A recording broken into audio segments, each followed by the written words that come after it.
வண்டி எடுத்து தடுத்து கேக்குறேன். எனக்கு சொல்லியே ஆகணும். நான் விடமாட்டேன்னு சொல்லி கட்டாயமா நிக்கிற உண்டா இல்லையா? நான் ஆதியில இருந்து பணிவர பண்றேன். எனக்கு ஒரு உரையா வருது. நேற்று வண்டியோ ஆகணும்னு சொல்லி நீ ஒரே காலம் நிக்கிற உண்டா இல்லையா?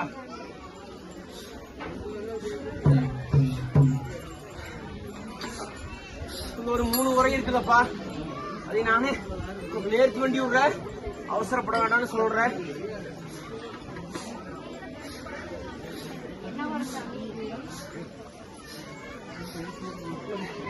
17வது நாள் நானே வந்து சொப்பனத்துல காமிச்சிட்டு போறேன். அதனால பயப்பட வேண்டாம். நீ போகும்போது நீ மண்டிட்டு மடி பிச்சை கேட்டுட்டு போ. ஒரு ஆலயத்துக்கு போகும்போதே நான் பள்ளி படி இழக்கிறேன். போயிட்டு வா.